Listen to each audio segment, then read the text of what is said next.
So not that long ago on the channel, we discussed the surprise announcement that Nintendo would be aligning themselves with Gamescom 2023, which was definitely an unexpected announcement considering that we had not seen them be a part of that event since 2019, and that led many, myself included, to speculate that for sure we should see some kind of mainline summertime, likely June, Nintendo Direct presentation because of course after Tears of the Kingdom and Pikmin 4, Nintendo legitimately has nothing on their official first-party major release schedule outside of some DLC updates for Pokemon Scarlet and Violet and Metroid Prime 4, and no one knows when that game will be coming. So logically, if Gamescom is in August and nothing else is really in the pipeline, and Nintendo is at one of these major events where you're kind of expected to show off new games and new products, you would expect them to have something in the holster for June. And in today's video, we have to discuss some very interesting comments from multiple gaming journalists suggesting that Nintendo may not have very much, if anything, planned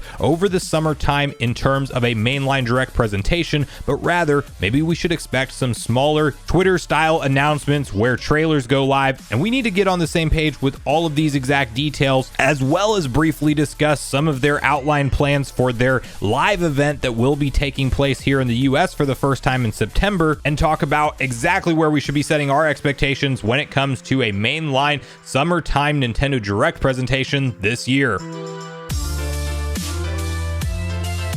What's up, nation? Make sure you like, subscribe, and turn on your bell notification if you haven't already. And as mentioned, guys, we have to deep dive the topic around all things Nintendo Direct over the summertime in 2023, because we know that in recent years, the likelihood, or I guess you could say, the reliability of Nintendo holding this once staple summer event has been somewhat more called into question. Yes, we had some interesting years during the pandemic where E3 was canceled altogether. Nintendo didn't necessarily put together their traditional summertime direct, and you wouldn't necessarily expect them to if there was that large gap in games that we saw kind of happen between 2020 and 2021, although we still got some one-off presentations. But then last year, when you kind of expected things to go back to more of a normal cadence in terms of presentations, we surprisingly saw Nintendo give us a direct in June, but a direct mini partner showcase and not a traditional mainline summertime showcase like they historically do. There are 3 different times in the year that you can pretty much take to the bank, at least historically up till these last couple years, that Nintendo will hold a mainline direct, and that is in February, or at least towards the beginning of the year, in June, or at least in the middle of the year, and then in September, or at least towards the end of the year. That is historically what we see them stick to.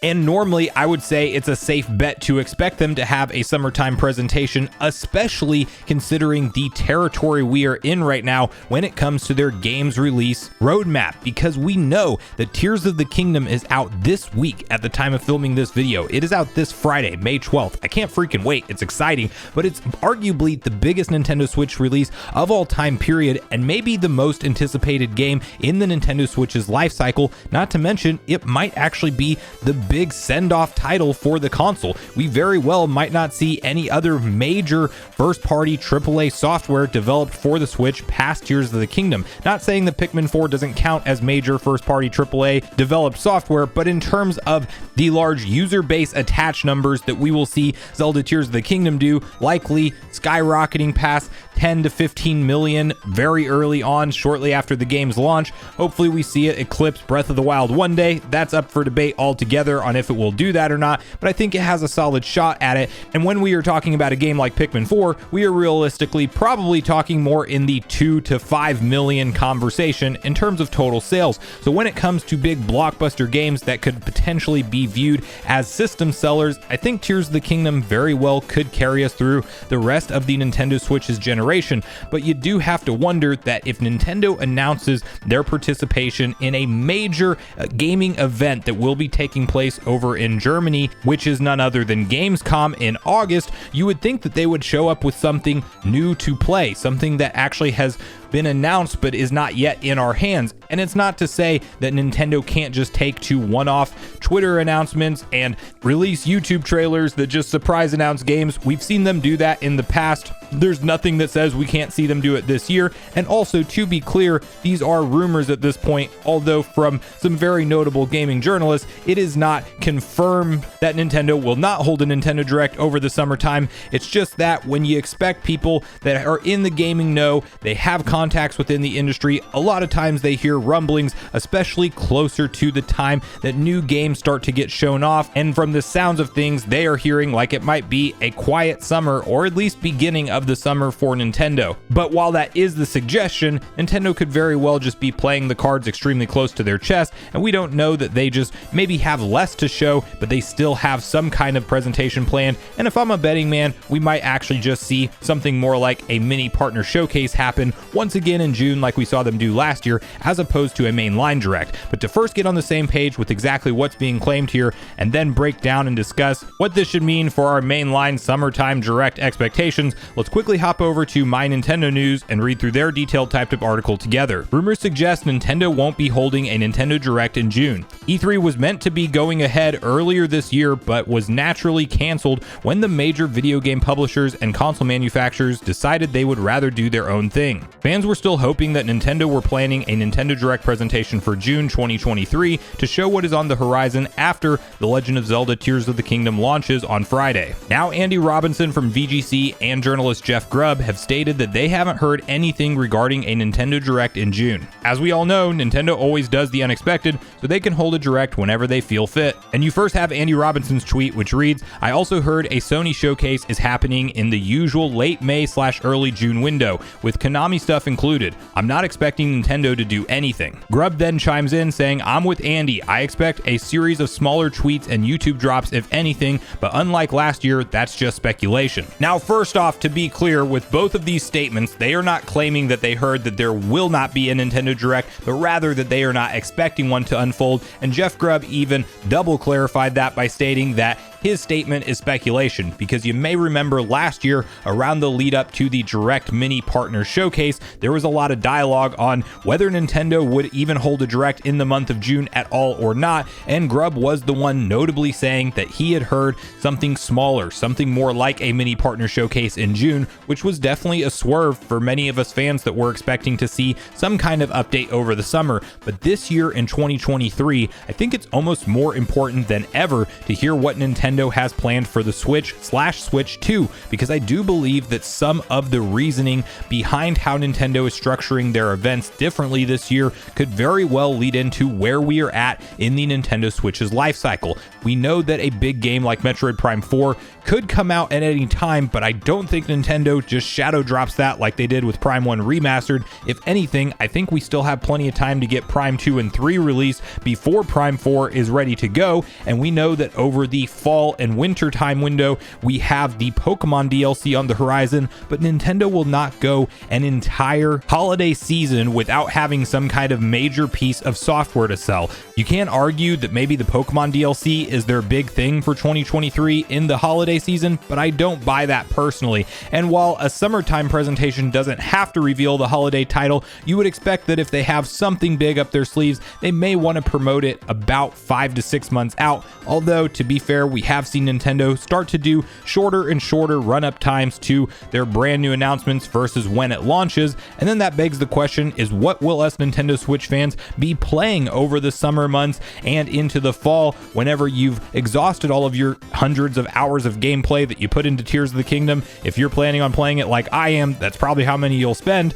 But what's past that? And that is where you have to either have some kind of standalone one-off announcements, or maybe they do just have something of a really strong partner showcase lineup over the summer. Then we get a little bit of a drought until we get into September, at which point I definitely think that we can expect a mainline traditional direct presentation to be showcased. It still leaves an interesting hole in Gamescom and what Nintendo will kind of bring to the show floor there and lead with. Why not align yourself with E3 and say it it doesn't fit in your marketing plans, but then turn around and align yourself with Gamescom just a couple months later in August for the first time since 2019. It's an interesting decision, but clearly Nintendo knows the behind the scenes larger picture of what's in this pipeline, and we don't at this point in time. And then there's also this latest update around the Nintendo Live event that just got announced yesterday that does actually reveal some new information. And what I will say about this event is that I don't really think it in any way, shape, or form ties into Nintendo's marketing and announcements for their games. I know there was some expectations online that this was like the E3 replacement, or this was just their major live showcase, that they're doing their own style of E3 and they're going to show up there with a bunch of banger software and drop super big announcements and maybe even have new playable hardware at the event. I personally don't think that that's ever what this was planned to be. And if you just look at what this event was in Japan, it was existing software, essentially a celebration for Nintendo fans of all ages to get together and play some games locally. And they're actually aligning themselves with PAX West this year, and they've announced that from September 1st to September 4th you can show up and play games, but you have to have a ticket to get in, and it's a random drawing at that to get selected for the ticket. So it doesn't seem like one of those media press events that you want to have some gaming journalists there on the show floor because you're going to be doing new announcements. In fact, they even went out of their way to say that no new announcements are planned for this event, no new content announcements specifically, and I think that they're being honest there. So I have zero expectations in terms of Nintendo Live being anything notable, but I do think that shortly after Nintendo Live we should hear about a Nintendo Direct presentation,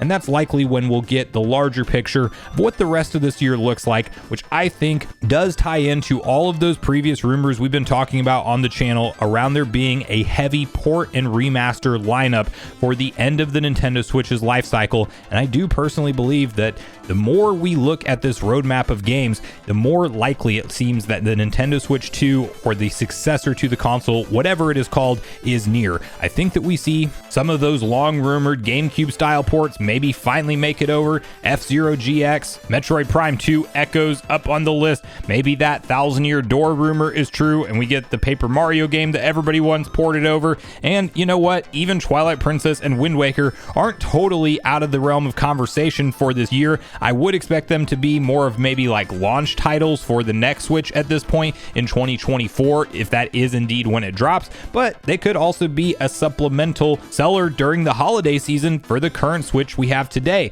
There's a lot of interesting things going on with Nintendo right now. In fact, today when you are seeing this video, there will be some brand new financial investor briefing results that we'll have to walk through in a different video, and there's some rumors suggesting that revenue may be down for them in some fronts in terms of their ongoing trajectory, although I think they'll still hit somewhere close to their forecast. No telling for sure at the time of filming, but I do think that they still have a bright road ahead with the Switch and how it's selling today. But it is definitely getting to that point where we are seeing their strategy shift to something larger that we don't know what the real plan of it is. And if I'm a betting man, when we start to get into the early part of next year, we will for sure know what's going on with new hardware. And I also think that we will see something really big in the pipeline potentially launch it. I'm thinking Super Mario Odyssey 2, or at least just the next mainline 3D Mario game. It's time for that. Maybe we get Donkey Kong thrown into that conversation around the same launch window, and maybe we get a hard date and some trajectory to look at for when to expect Metroid Prime 4. But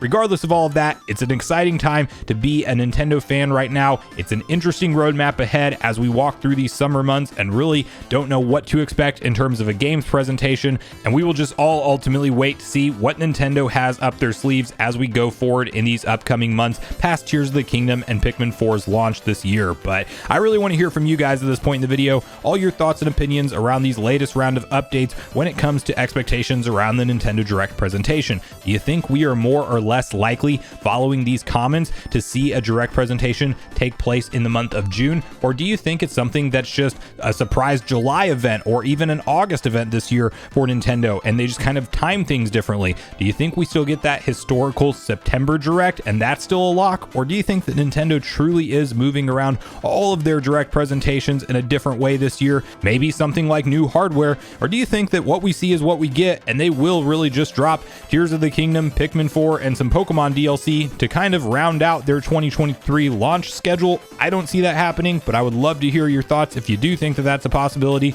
So regardless of your thoughts and feelings on everything we talked about today, I do look forward to hearing from you all in the comments down below before you leave the video, as I do look forward to getting a back and forth conversation started with you all around these topics. Go watch yesterday's video next if you haven't already, which is on screen right now. Also make sure you like, subscribe, turn on your notification bell, and I will see you guys in the next video.